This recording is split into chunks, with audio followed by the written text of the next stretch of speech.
Welcome back, beautiful souls, to the horror pop extravaganza.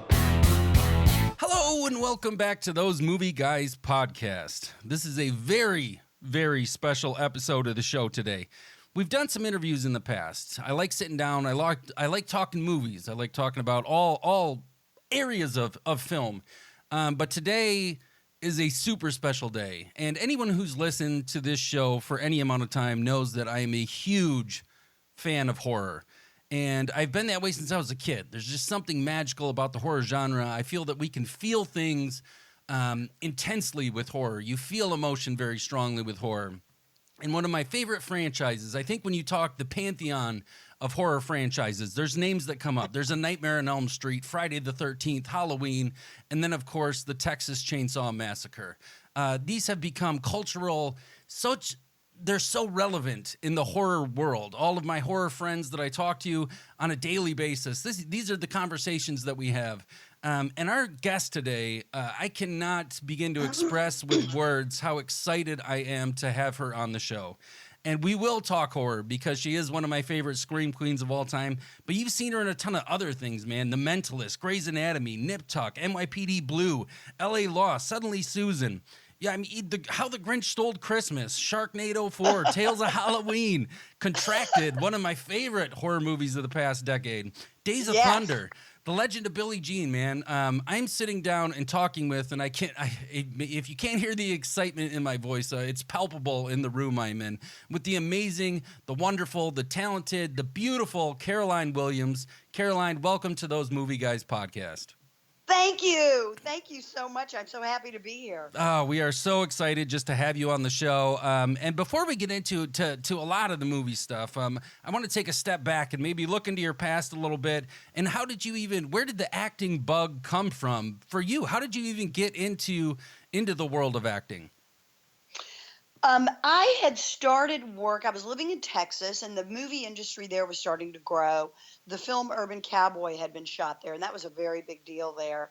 And I had been working for a little production company that did TV commercials. We did a lot of promotional stuff with the Mexican Board of Tourism. We traveled back and forth. It was a lot of fun. And we had some production people come into town, and we were providing production services and supplies. And one of the guys said, "Gee, you got a great voice, you got a great presence. You ought to think about being an actor with all this stuff going on." And I had always enjoyed being like in school plays and things like that, but it never, being in Houston, it didn't seem there was a marketplace for that kind of career goal. But when that guy said it, I started looking into it, and I found an acting coach and I found an agent immediately. And believe it or not, within 6 months, I got my first movie role with a world famous French film director named Louis Malle. He was responsible for Atlantic City, Au revoir les enfants, Pretty Baby, which was a big scandalous movie with Susan Sarandon and Brooke Shields. Yeah, I'm familiar. Yeah, and he was such a prestige director to be casting a film in Texas. I knew that was a project I wanted to be in, and it starred Amy Madigan and Ed Harris. And it was my very first introduction to what was a true Hollywood studio picture. And the New York Times was on set doing interviews, and it was way, way elevated above my pay grade, frankly.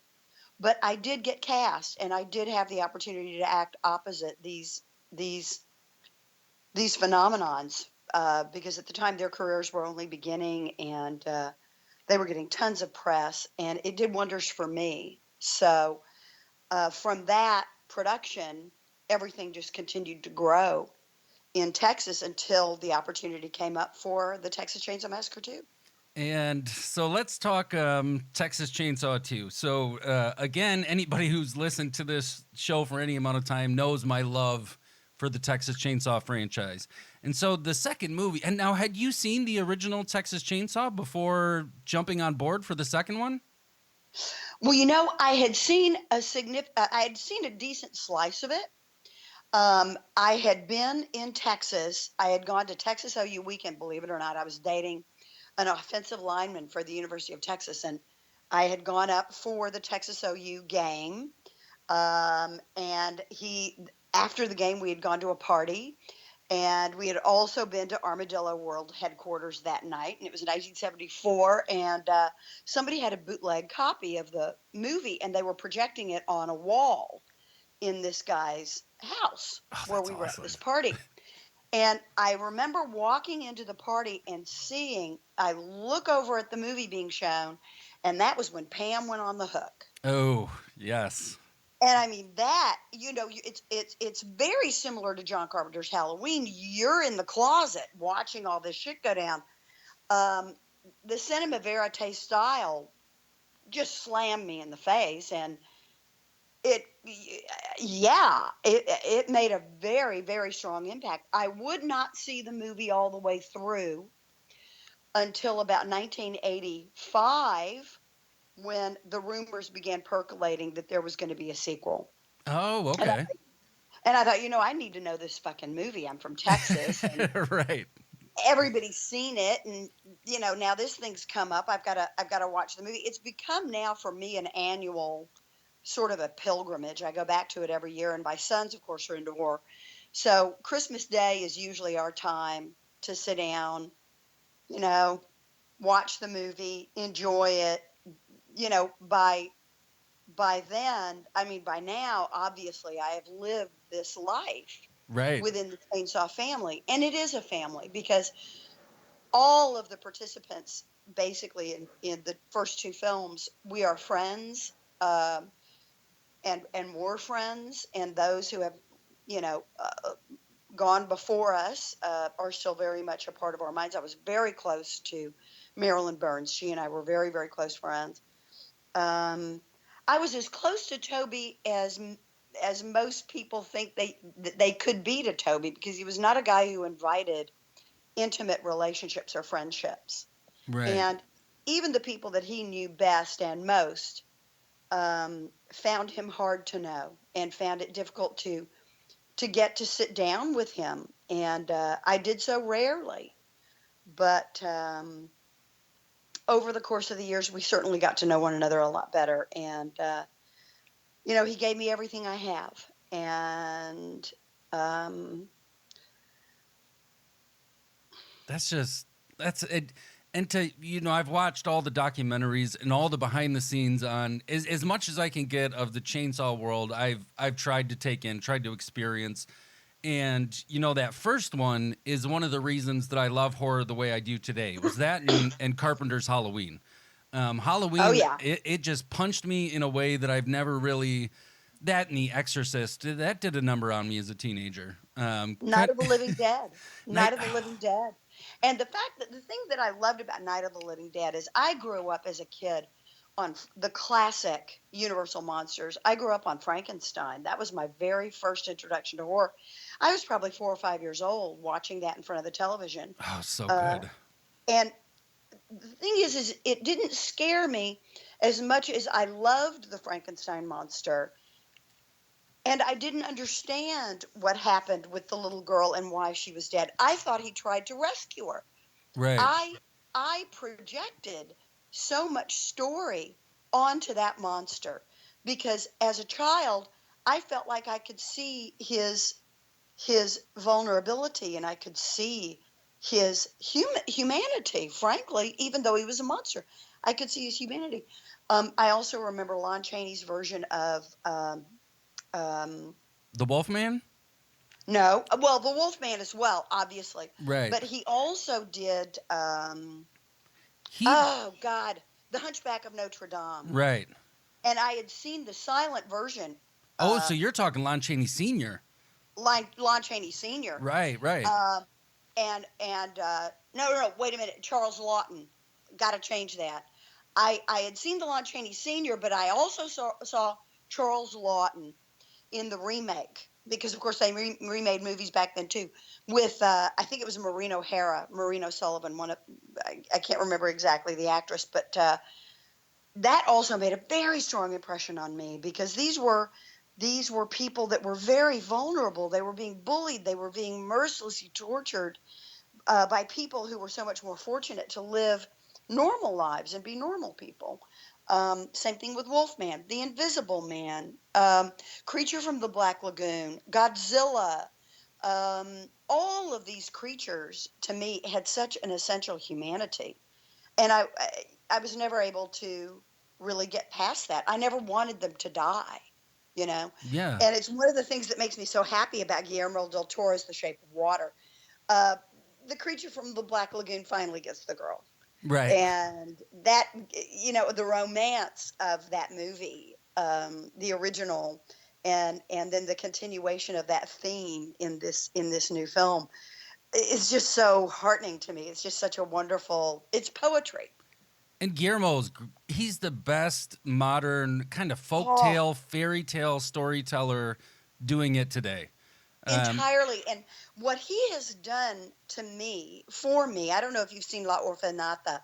I It was have. produced, yes, it was produced by him. I think it was Arau, who directed it. I saw the Spanish language version with Belén Rueda, who's one of my favorite actresses ever. He has brought the mythology back to horror. It isn't just the gore and the bone crunching and the effects and the blood and the crazy out of control sound design. It's the mythology of the characters, which bring back that classicism. I mean, horror, what makes horror resonate through time, what continues to draw in new audiences, is the mythology of good and evil in that ongoing war, which will always be a part of us. Always. Humankind is so imperfect, and the natural world is so beyond our control that the greatest source of our fear, obviously, is our mortality. How do we contend with the forces of good and evil and with forces beyond our control without this mythology? It's the way we try to make sense of the universe of our existence.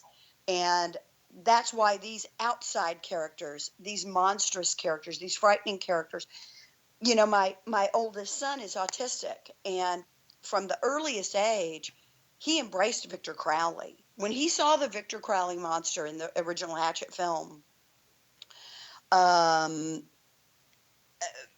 because it was one of the very first movies that I let him see. Yeah.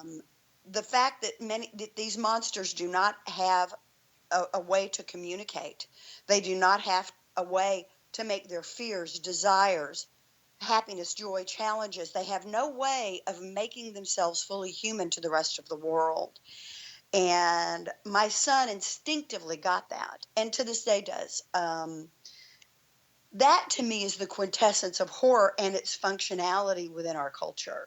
And it will always be. I mean, as Toby used to say, horror is simply a modern day cultural continuation of the Western. If you go back and look at Western films from the 30s, 40s, 50s, if you look at John Wayne, and it literally the mythological stories within those genres track perfectly with one another. And I couldn't agree with you more.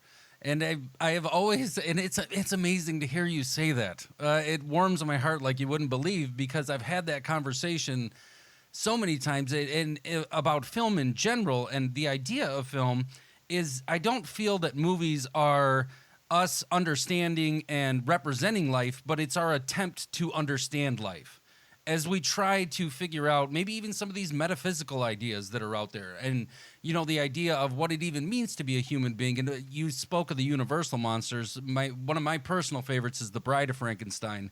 And those the last 10 minutes of that movie speak to me in a way that really, I can't, it's hard to articulate, because you see him when he finally understands it. And, we don't belong here.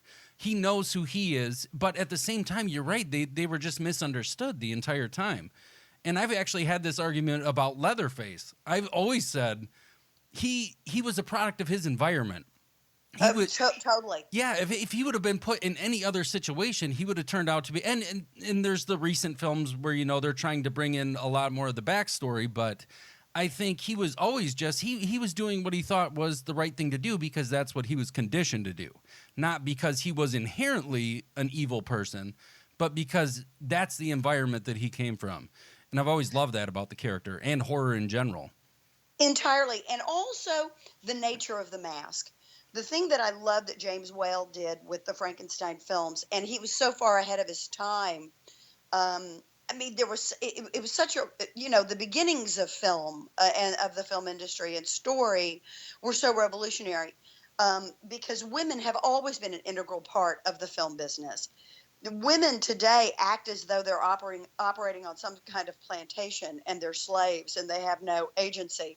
And I don't understand that. It's just foreign to my perception of film because of the history that I've been able to enjoy, being the age that I am, and so much that I've been able to see. But to bring the female, it's an Adam and Eve story writ large. The relationship between Frankenstein and Bride of Frankenstein, with mankind acting as God. And what's really interesting is, in a way, I wish we were doing more video because I have 3 beautifully framed emulsion paintings in my living room. One is Frankenstein, the Boris Karloff interpretation. One is Bride of Frankenstein, Elsa Lanchester, and one is John Merrick, the Elephant Man.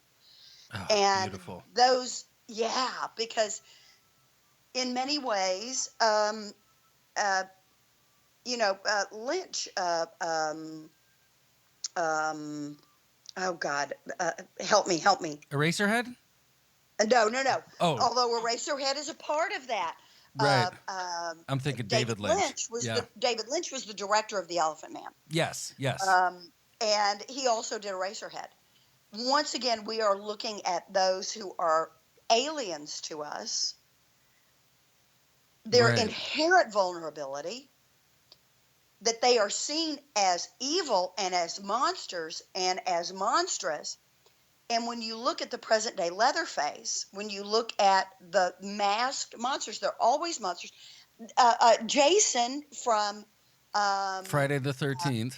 Friday the 13th is John Merrick, the Elephant Man. That is who he 100%. is.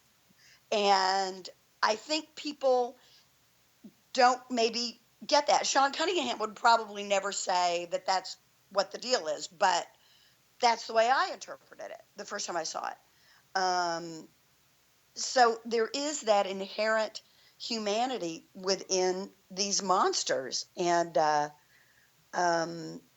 it just has so much resonance, and every movie that has those elements of horror and scariness and suspense, that's what those themes are about. And I agree with you 100%. And I've always argued, that I feel that, especially in the movies, at least for me, I can feel fear stronger because it's such a primal instinct in human beings. Fear is something, you go all the way back to the dawn of man, they were afraid of what was in the dark. At nighttime, what was in the dark? What was out there? And your imagination, it allows you to run wild. And I feel that we still have that in us, that, fight or flight instinct. But fear can be experienced so much more intensely, specifically in movies, than I feel any other emotion can. I can laugh, really hard at a comedy. I love all genres of film. I can feel a great love story, but there's something about horror. And like you said, when you can connect with these characters on a certain level, it just makes the experience all the greater. And we live in this age of technology. I wish sometimes we didn't, but I feel we don't let ourselves really just put the phone down, put everything down, and just get lost in a movie for 20 minutes. And or not 20 minutes, an hour and 20 minutes, 2 hours, whatever the case may be. And just become part of that. Yeah. The other thing about the movie, I love the movie-going experience. I love being in a theater full of strangers, watching everything unfold on the screen. And with the advent of all these streaming services and the fact that you can use your device and even your phone, the scope of storytelling and cinematography and lighting is starting to get lost.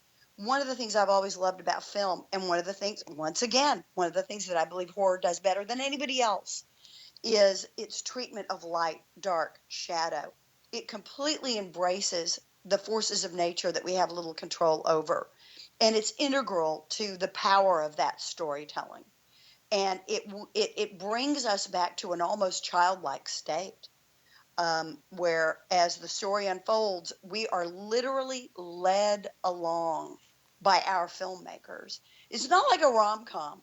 It's not like a typical serious drama, you know. Um, it's different. It brings us back to that little womb, you know. That's what a movie theater is for me. It's like being in a womb, and I become a child again, and it's easy for me to lose myself in a movie, and particularly a horror film, when it's well done. And my most fervent hope is that in future, given the wild ride we're going on right now with movie making and movie going, that everything is an e-ticket ride, everything is a Marvel movie.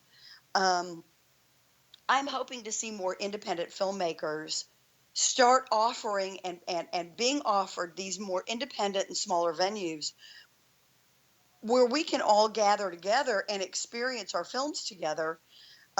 Maybe the multiplexes are not going to be that welcoming of us.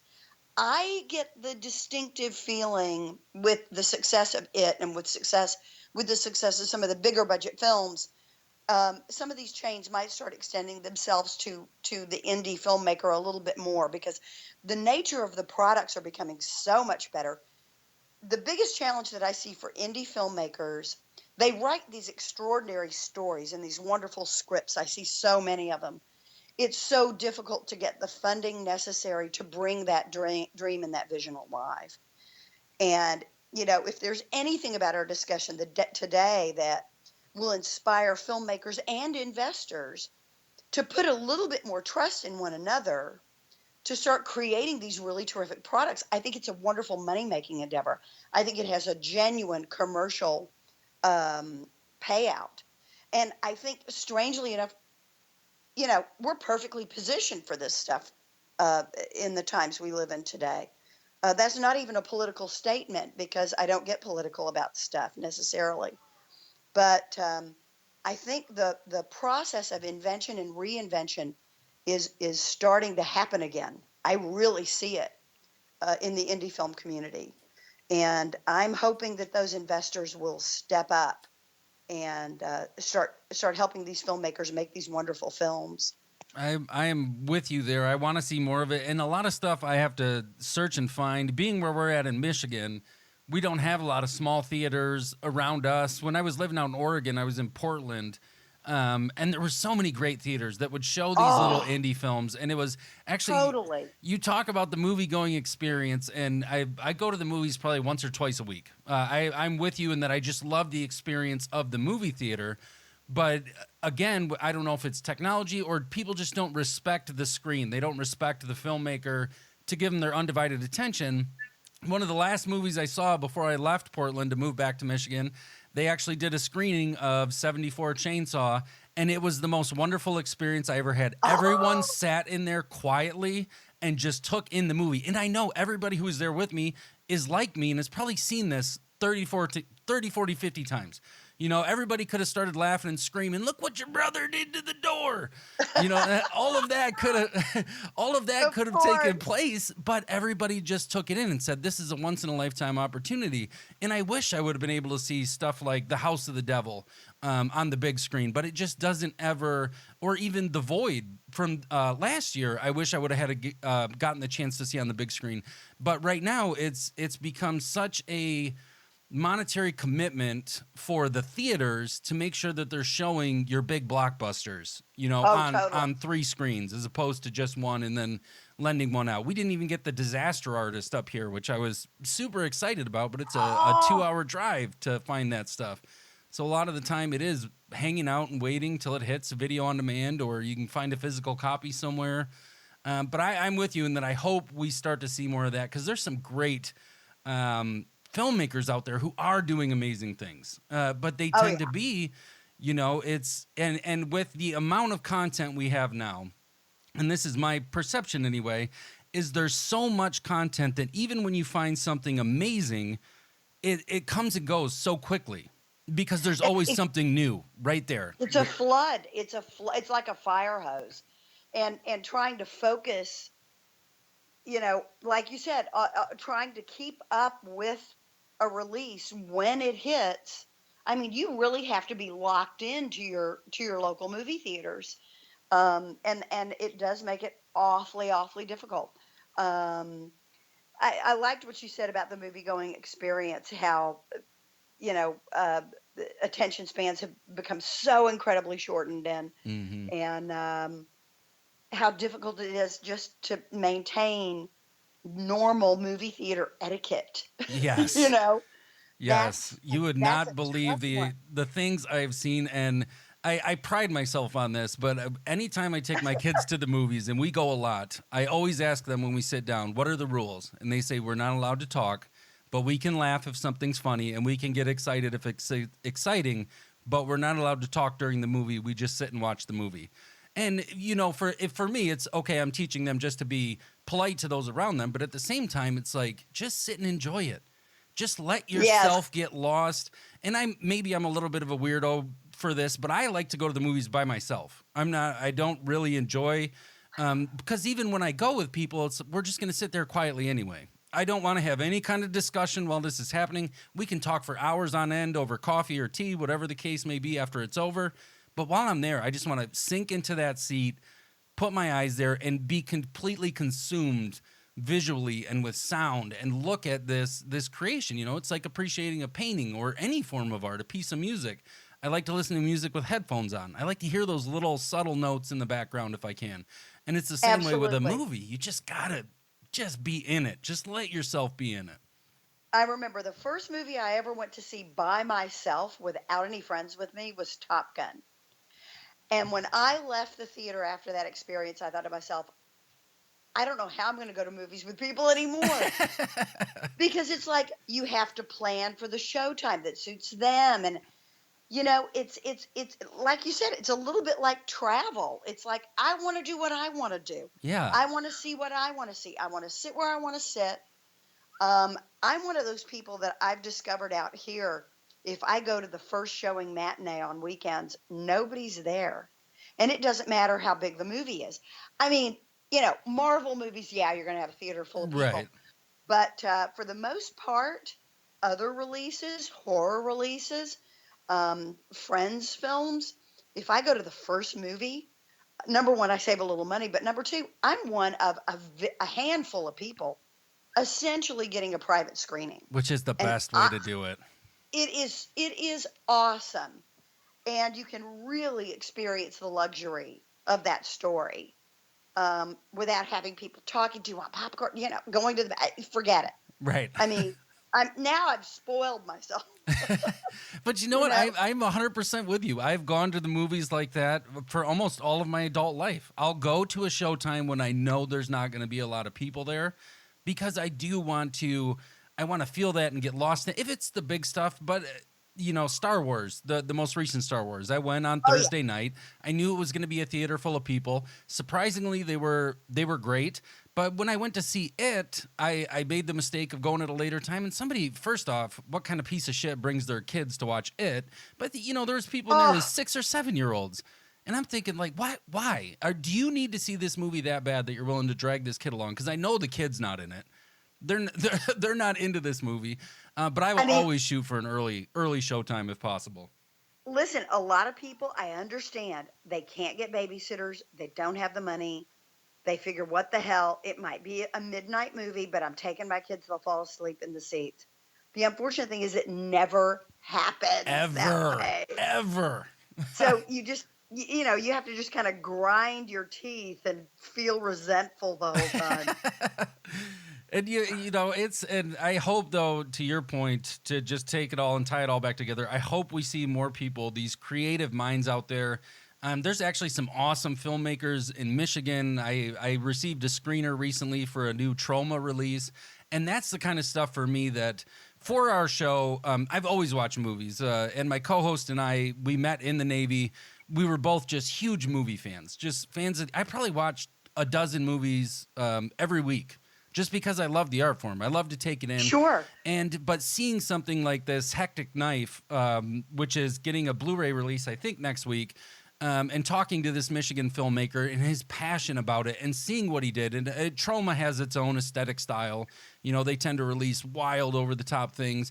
But seeing someone go out there and just take a labor of love and say, I did this because I love this and I needed to make this happen. At times it feels like there's not even a choice for some artists. I have to get this out of me. I need to do this, and it's part of who I am. And so I hope we do see some of that on the big screen because – man, there's a lot of talented people out there, but like you said, it's a fire hose. There's so much all the time. Yeah, I've got 2 movies coming out. One was supposed to have been out much further last summer, called Blood Feast. My director's Marcel Waltz. He's German. He got express permission and participation from Herschel Gordon Lewis. It's a remake of the 1963 classic. Herschel makes an appearance in the film. It's an expanded version of what was, in fact, basically kind of a short. And terrific film. It's gotten great response when we festivaled the film, but we had to go through the wars with the MPAA. That took multiple trips through the MPAA to avoid an NC-17. We're now in an extended and contracted battle with the distributor. So we're trying to get the film back to perhaps come up with our own director's cut release or an R-rated release through a different theater chain. So that film, unfortunately, is sort of in limbo, but it's something worth seeing that a lot of fans are eagerly anticipating. It's just I don't have a date, and I can't tell anybody when. I can't give anybody any specifics. The other film I have coming out that's going to be on the festival circuit is called Greenlight, and I love that you mentioned Eric Engeland and Contracted because yes, Eric's an extraordinary filmmaker and his career is just blowing up. And he's got a new release starring Sophie Turner and Dermot Mulroney called Huntsville. Actually, they changed the title to Josie, which mystifies me, but there you go. That movie's probably going to have its release relatively soon, but Eric created a new film production company called Talk Story. It's been funded by an amazing couple named Greg and Pamela Blunden. They are real estate investors here in LA. They really believed in Eric's creative vision, which is to make lower budget films with great stories, great actors, great production values, but giving the break to new filmmakers or filmmakers who've only made one or 2 films that are trying to get their careers on track and get their products out there. And their very first offering is something that I am in. It's called Greenlight. And Eric wrote the role for me. The 2 pivot points in the plot belong to my character. It's a really tremendous story starring Chase Williamson, Victor Turpin, Nicole Shipley, Shane Coffey, and an amazing Chris Browning, who is currently appearing in Bright on Netflix. Chris is an astounding actor. We really were lucky to score him. He plays my husband in the film. I get to enjoy some incredible moments with him. He's very spontaneous and he's very creative. And Greenlight is going to make some noise on the festival circuit beginning in February. So I do have some product that's going to be coming out. It's just the one film, Blood Feast, is we've got a lot of bumps in the road. So I don't know how much you can expand upon Blood Feast, but I'm a huge fan of the original. Absolutely love the movie. So does it stay pretty close to the original, or I mean, how far do they go with the reimagining or the retelling of the story? Fuad Ramses goes from being who he is in the original to a family man and a man with a business. Oh wow! Married, yeah. Oh wow! Married to a woman, which he wasn't in the original. No. Who was originally born in France. Whose parents emigrated to the United States when she was very, very young. Fuad and his wife returned to Europe for the benefit of their daughter, her education, and her future. Their daughter is played by Sophie Monk, who is an international star right now, with her appearances on Australia's Apprentice, which she won, Australia's Got Talent, and Australia's Bachelorette. Oh, She right is a on. fantastic talent, very beautiful girl, and a really remarkable actress in this film. It's got a largely European cast, which makes it a much more interesting film in that respect. We have some European locations. We shoot in Germany. We shot overnight in Paris. Um, but the storyline greatly expands the possession of Fuad, so to speak, by the goddess Ishtar, Yeah, yeah. played by Sadie Katz. She is from Wrong Turn 6. And Fuad descends into madness, and the story exponentially takes off from there. Um, Depending on what happens with our release, and like I said, I wish I could give you specifics, but I can't. There is a second film that we would like to plan. Uh, we've been discussing. Um, sorry. Oh, We've you're been okay. I always love the Rolling Stones. Just let it go. you can play you can play the Stones Start me whenever up, you want. baby. Start me up. That's my Right. ringtone. Um, but the storyline takes some super interesting twists and turns, and turns into a real roller coaster. So I am really hopeful that at some point this movie, the distributor has had this film since April, and like I said, we just can't seem to get it out there, but we're trying. Oh So man, I hope I can see it one day. I really want to see I, this thing. my with the Fuad is played by one of the finest actors out there, Robert Russler. Robert is very dark. He's very swarthy. He looks like a guy who's Egyptian. He's also a terrific actor. He's had a long career with terrific roles. And Robert and I got to play opposite one another on Tales of Halloween when Marcel, the director of Blood Feast, ran into some casting problems. He called me up and said, "Listen, I'm at a loss. I don't know who to put in Fawad Ramsey's role." And of course, the first name that leapt into my brain was Robert. Um, he is really a powerhouse in the movie, and I think like I said, the European cast adds such color and life and interest. It makes it truly an international film, and I'm hoping I'll get to be able to come back on your show and talk about Blood Feast. But Absolutely. You have an yeah, I open just invitation. Whenever you want to thank sit down you, and chat, we can chat. thank And you. you bring up Tales of Halloween. I'm a huge sucker for anthology horror. So am I. I Oh just my God, absolutely love anthology horror. Trick or Treat, the stuff that was done Trick or there. I was about to XX. say Trick or Treat is easily probably my favorite. I would agree with you there. It's just, yeah, I really like the old Tales from the Crypt. Being Oh kind of a yes, comic book guy, I enjoy the 70s stuff, but Trick or Treat is sure. phenomenal. But actually, Tales of Halloween, the two segments, yours was the one that stood out the most to me just because I love the idea of it. This monster that you don't leave. And in the same way that was Sam from Trick or Treat, in the same kind of sense as Sam was Of this course. this spirit of Halloween. But what was it like making Tales of Halloween? Because that was, and I guess maybe even a more focused question that I had for you is, what is it like to see yourself die on screen? Or because, and I know that's a weird question, but I've always been curious about that. Is because your character, the Miss Blake character in that segment, in the Sweet Tooth segment, goes out in a pretty crazy way. But what is it? What kind of reaction do you have when you see yourself up there in a role like that? Well, first of all, the director Dave Parker, who did The Hills Run Red and a fantastic movie, if you haven't seen it, called It Watches.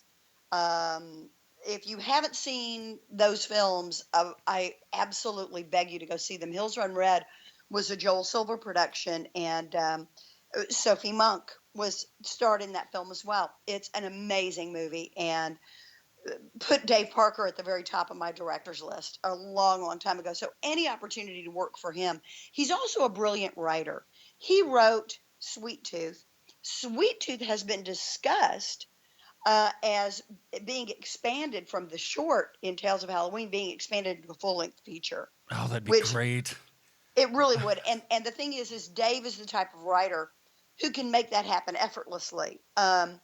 The special effects in Tales and in Sweet Tooth were done by Roy Crenham from Soda FX with Matt Folletta. And the thing that was interesting about that death scene is they cut the mold for the knife that goes into my face. But what we had to do to shoot the scene was position the knife on my face, already covered in blood, already with the wound in place, and we had to shoot it backwards Oh, right on. to make that effect work in the most effective and forceful way. And the effect is so good, though. Oh, it's so good. Listen, it was done expertly, and part of that belongs to Axel Carolyn, who was not only a director of one of the segments in Tales of Halloween, she was also one of the creators and producers with Mike Mendez of the whole idea for the anthology. So she is actually the hand holding the knife that goes into my face. Oh, awesome. Exactly. So that's a fun and interesting little sideline. But one of the other fun things about Sweet Tooth is that I had never been kissed on screen before as an actress or a performer. Really? I had never been nude. My early career just didn't have any of those.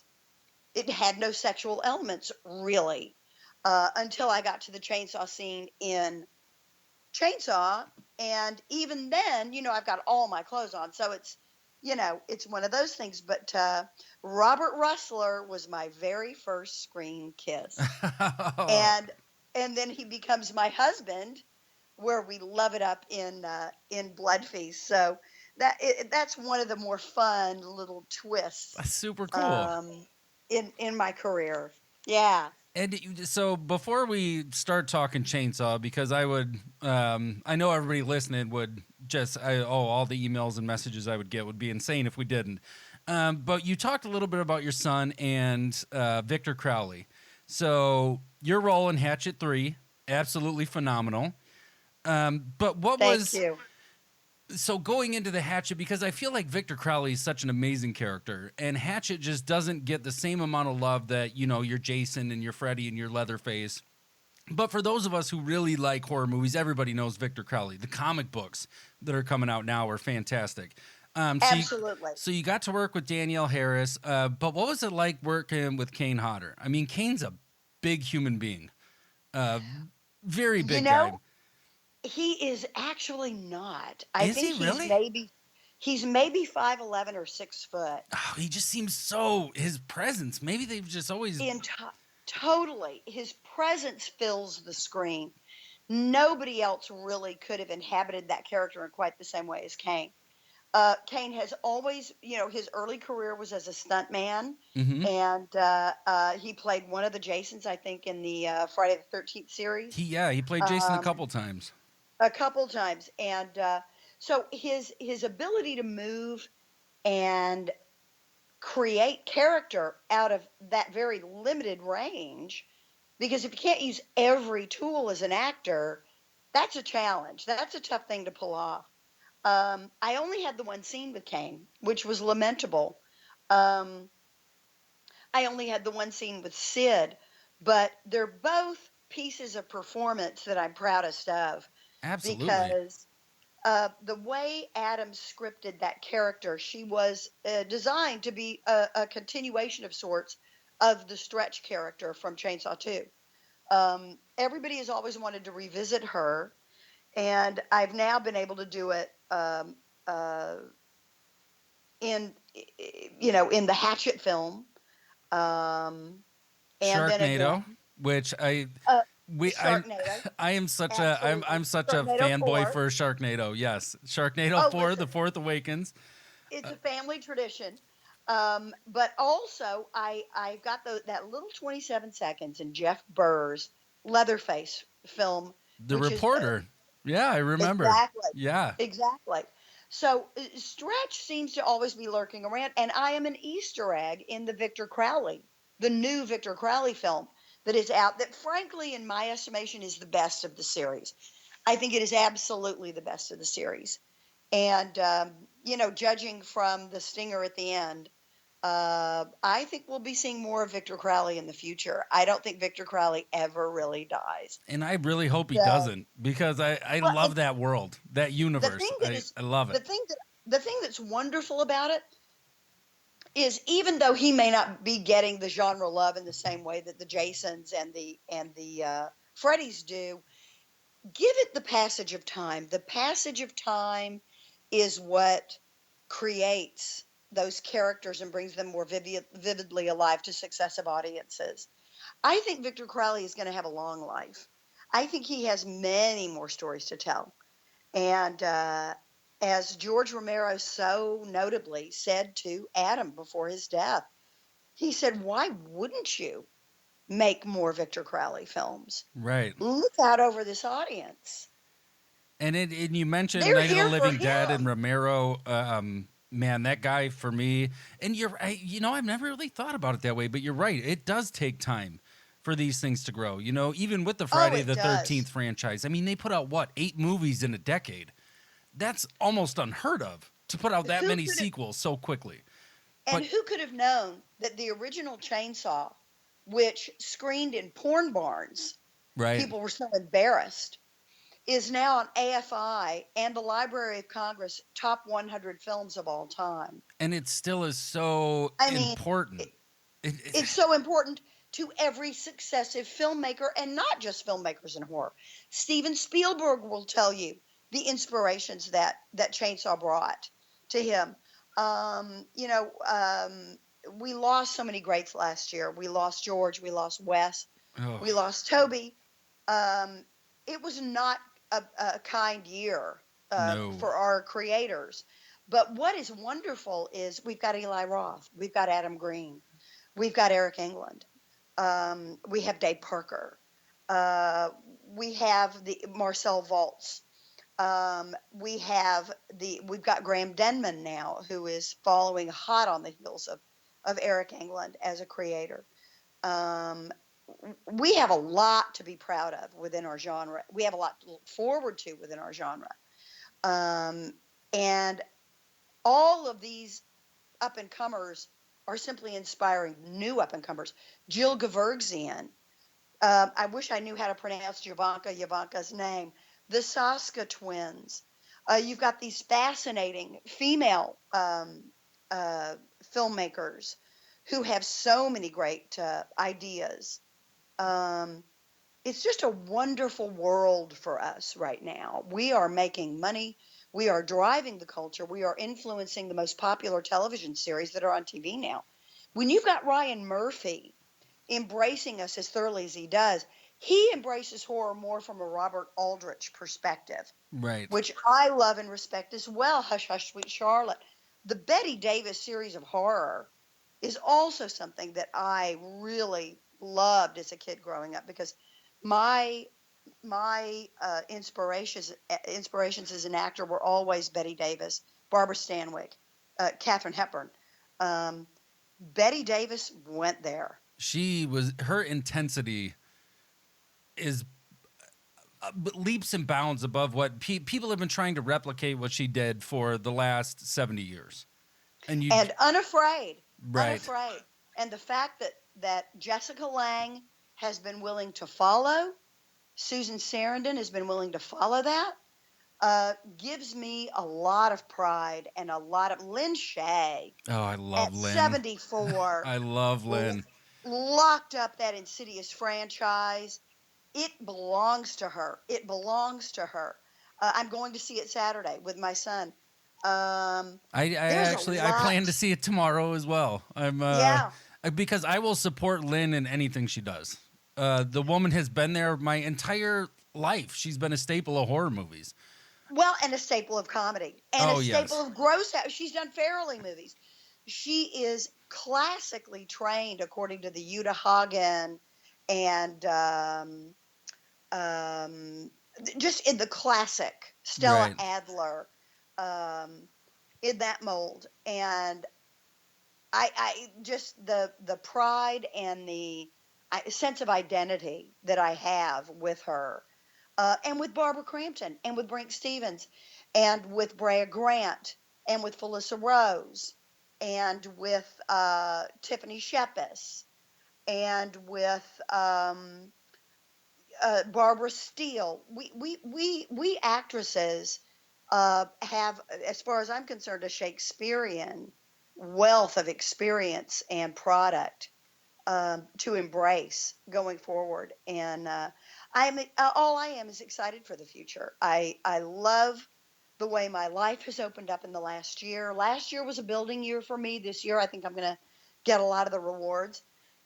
You will see me trying things I never have before. There's a pretty phenomenal metal and rock and roll photographer named Jeremy Saffer that I did 2,000 photos with. He's most noted for his covers for Outburn, Revolver, Metal Hammer. We shot for 10 hours and we did corpse paint. We stripped down uh, Stretch to her essence, and I am not exaggerating. We go full on nude with a lot of these photos. We do fine art.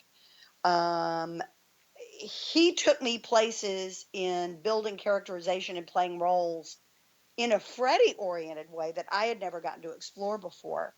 And we're going to be having an exhibition of that art here in LA probably in February. You'll be seeing a lot of those photos. Those are going to be rolling out very, very soon. Oh, that is so awesome. And, the fact that I'm 60 years old and I'm finally taking my clothes off is kind of a big deal. Um, but I'm more excited, and I've got a movie basically that is centered around these corpse paint photos that Jeremy did called Beachcomber, that Zero Gravity, my management company, has in store for me. Zero is representing Adam Robitel, Darren Bousman, Eric England. Um, I have a wonderful future ahead of me. I I have am never been so so excited. excited. I've never been so excited in my life, and I look forward to coming back on your show and bringing you all the latest that Caroline Williams has to offer. I can't thank you enough for giving me the time today. It's just been Oh, wonderful. no, absolutely. And if we could, real quick, before, I don't know if you need to get going, and I definitely, every moment you've given us is valued more than you will ever know. But to touch quickly on Texas Chainsaw 2, Sure. so Stretch. I mean, Stretch is where you really became a household name, and specifically in the horror genre. So just a couple of quick questions. What was it like to work with Bill Moseley? Because his Chop Top is just, I think one of the most iconic characters in horror. Well, it was also one of the more thoroughly original characters. Now, this is in retrospect looking at Michael Myers. This is looking at George Romero's characters. This is looking at Leatherface. But Kit Carson did craft one of the more Fiercely vivid, original. just fiercely original. And what Bill was able to do with that, and the sparks that struck creatively between Kit Carson and Bill Moseley, a lot of people think it was just Toby. Kit Carson was one of the best writers ever in any film genre. And what happened, the alchemy that happened when he and Bill Moseley came together cannot be exaggerated. They played off one another like a bull and a matador. And the thing is they were continually exchanging places where one would be the bull, one would be the matador, and they kept going back and forth. And it was one of the more creatively rich experiences that I had playing a lead for the first time in a film. I had never played a lead in a movie. And this was an action oriented film where I am in motion almost all the time, and I am in nearly every single frame of the film. And I am, Stretch is sort of the, she is the storyteller taking you through that crazy mixed up world. But Bill was the fire breathing dragon in that fairy tale. Yes. Because to me, the movie was like Oz. I was Dorothy, and he was every moment that that Wicked Witch of the West would appear. Because there was no monster in horror that ever scared me quite so much as the Wicked Witch of the West. And Bill was that character. Bill was menacing. Leatherface almost took a back seat in I many would agree. ways. Yeah. But And we only met that time. We only met on the film. We became friends during the course of the film. And of course would become far closer friends, identifying with one another on so many different levels as we have traveled through our lives, as we have with Bill Johnson, as Bill Moseley did with Jim Sidow, who was sort of his anchor on the film. It truly became a family. We truly became a family, and all of us players between the first and second film have stayed in touch, and our love for one another, our appreciation, and our gratitude to one another has only grown, because without the first film, without Gunnar, without Marilyn, without John Dugan, without all the other players in the film, we would not have had our jobs. And without our continuation and carrying that flame forward, the reverence for the first film, I don't believe, would have continued to grow and prosper as it has. And it So it's really continues. been and continues. It's introductory horror. You have to begin with Right. Texas Chainsaw Massacre. You have to begin with Halloween. You have to begin with Night of the Living Dead. That's the beginning. So for me, I've always been, I love strong women in film. I was raised by a very strong woman. I knew my dad, but I didn't spend a whole lot of time with him, but I was raised by a super strong woman. And Stretch to me was always, and I hope this doesn't come out wrong, but it felt like a role that at the time would have been written for a man. You didn't see such a powerful female presence in horror movies the way that you portrayed that character, and what you brought to her, I think, can still inspire people to this day because it was so different. And, the movie was very different than the original. Tonally, it was very different. It was a different time in the world, and I feel Texas Chainsaw 2 was exactly what needed to happen with that sequel. I agree. One of the things that I know Toby really wanted is he still wanted to have a Texas girl. Marilyn was quintessentially Texas in the first one, with all the attitude and all the fire that it took to stay alive and live to the very end. When you see her face as that truck is driving off into the sunset, I knew I had a powerful job in front of me. But I also knew that the regional identity of Stretch was going to carry me through, because Southern women and Texas women are every bit as independent and every bit as strong and have every bit of power that the men do. They are truly partners with men in our state, and which is why a lot of the gender-oriented politics stuff doesn't really resonate with me too much, because I've never been a feminist. I've always been a humanist. I've always been aware of men and women and how specific they are in the world. That doesn't mean I don't have gay friends, trans friends. I do, and I appreciate who they are within their humanity. But that's always been the beginning of where I relate to people. As I, circling back to identifying with the outsiders. That's awesome. Everybody's got a little bit of that. But Stretch was an outsider who wanted to be an insider. She had ambition. She had fire. She had curiosity. She wasn't going to be stopped. She wanted this adventure. She wanted to go on this odyssey. Dorothy walking outside the door into this colorful paradise. It's the same thing to me. Same thing. Oh, that is beautiful.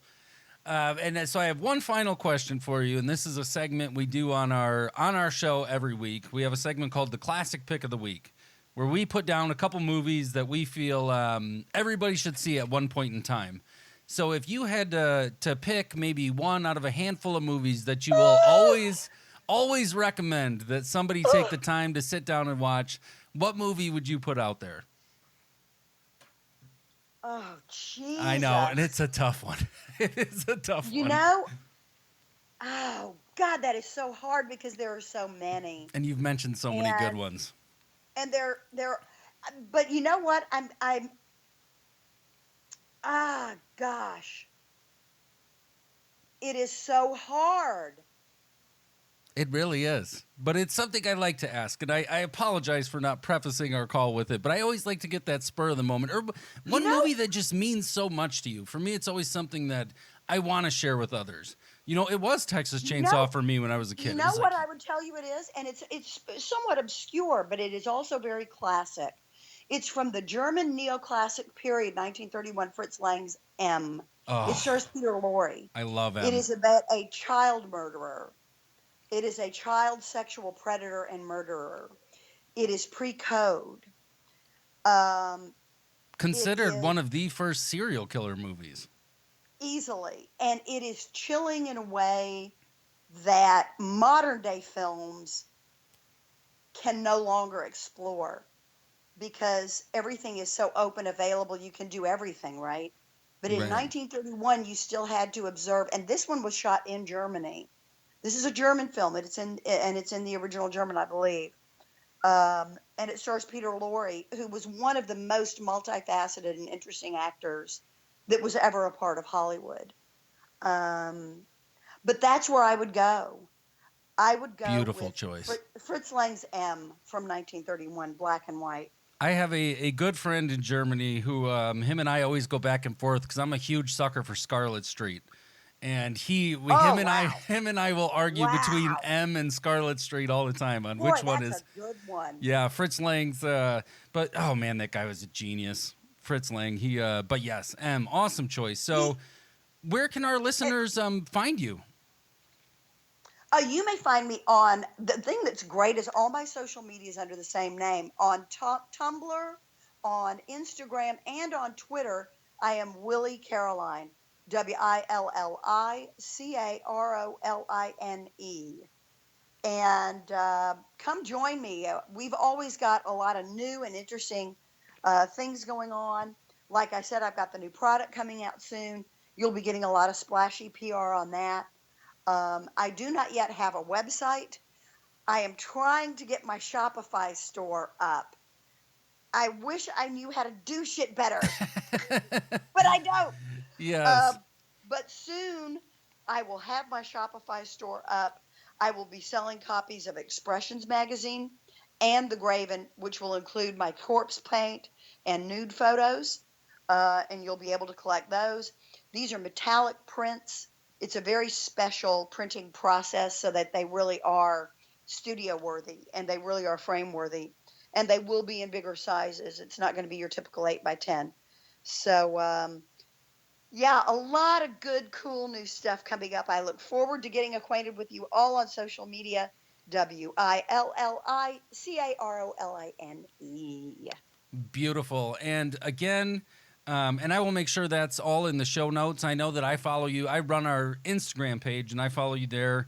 And I will be sure to put everything out there and just help spread the word because, and honestly, though, you're such a known name to me. It's hard for me to think of a person who I meet who might not know who you are.